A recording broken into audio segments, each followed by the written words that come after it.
Greetings, friends. Have yourselves another beautiful day today. It's March 19th, 2013. And it is the 10th anniversary of the Iraq War. And what do they have to say about it, huh? I just read in Reuters today, on the 10th anniversary, there has been, I think, 10 or 12 suicide bomb car attacks killing 50 people. Good job. Progress is being made. It's only 50 people getting killed now. Like, what the F?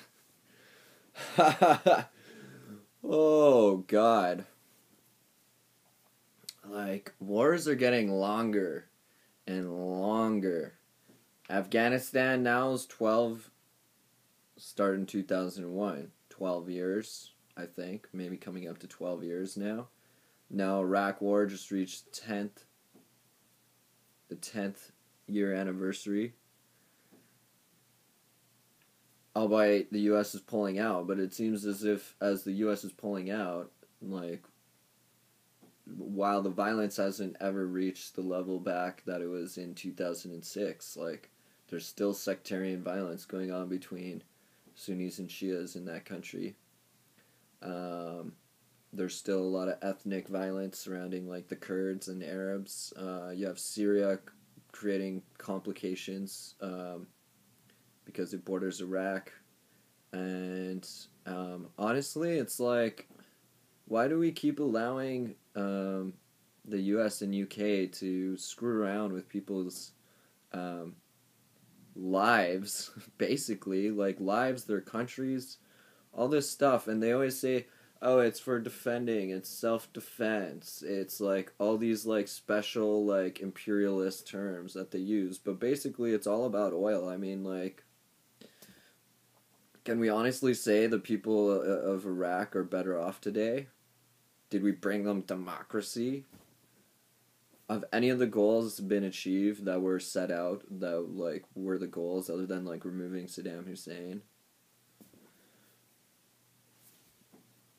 Like, guys, we really got to look through and see through this illusion. Like, this Syria stuff that's going on right now, the Obama administration wants to start sending them non-lethal weapons. Like, how, like, first of all, like, what does that even mean? Like, think, we aren't giving them weapons, we're giving them non-lethal weapons. Okay. Like, I'll get back to you on that. I gotta think about this for a second, because you're saying non-lethal weapons. Like, you should get your brain checked out, because last time I checked, weapons aren't non-lethal. Or the point of them isn't to be non-lethal. Woo! Woo! Woo! Woo! But still, let's get real. Like, let's look at the hard elements to this, and you know, I don't wanna limit the discussion by saying like, oh, it's only all about this stuff, because like, well, like, on one hand it's like, well, no, it is only about this stuff, but on the other hand it's like, maybe we might have a better discussion by including the illusion that they want to, their narrative they want to put forward. It's good to still like frame it in like the whole discussion, as opposed to be like, no, it's not about human rights, because we still got to talk about human rights. But the problem is, like, if you look at the human rights, bringing democracy, like this kind of like this narrative, which, I mean, again, it's not really a new idea that I'm putting out here. It's just the idea that there's the colonial narrative that's designed to get you to think that, oh, well, this is a good idea and I should be supportive of this because, like, it's protecting me overseas, over here. When the reality is, like, there's never been, like, Saddam Hussein never threatened the Western world with any form of violence whatsoever. The only form of violence that he threatened was surrounding energy production, which is of course violence that's being done on like all different sides of like this equation. So it's really like for them to be like, oh, he invaded Kuwait and like this is like the most terrible thing ever because it's threatening the oil industry and the environment, and then it's like we invade and like we're threatening it to we're raising the ante, we're upping the ante, getting more violent. And as you can see, like, it hasn't done anything really in the country. I mean, it's only, like, I don't think there was very much sectarian violence going on in that country before the Americans came in. Maybe it was brewing beneath the surface. I mean, who knows? But the point is that it wasn't happening before then, and now it's happening now. So, what does that mean? What does that say, really? Is this a case study that seems to suggest that it's a good idea for us to intervene in other countries? I feel it's the opposite. I feel it's only further put America under financial stress and the world under financial stress and pressure. I've seen them expand like their security state like exponentially through like the arguments and the turmoil that whole scene created, and frankly, like it doesn't seem like they've really succeeded in making the world safer throughout this whole thing. So I just think, if you ask me, Bush should have thought about all this stuff beforehand instead of just like guns blazing. Wow, I'm an American cowboy. Pow, pow, pow, pow. I just come in and I just.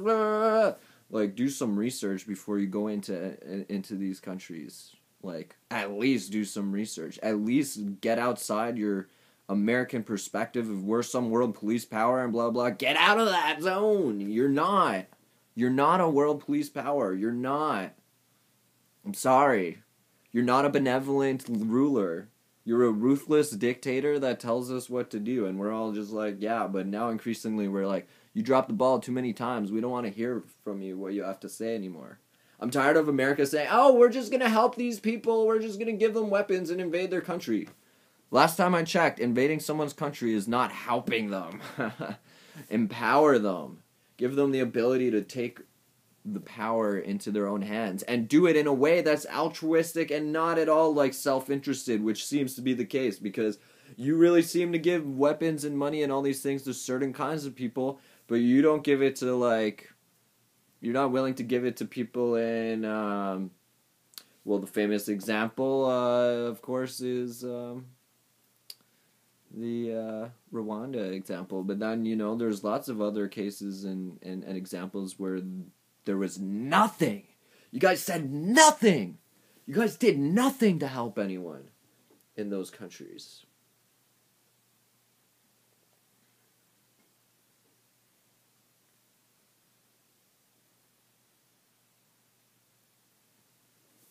So, put your money where your mouth is and stop selling weapons. Like,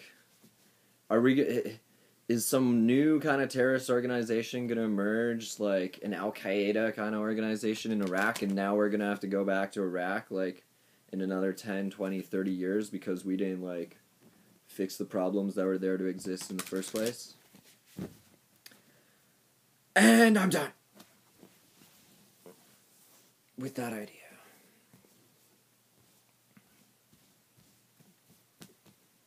And what do the spirit guides have to tell us for today?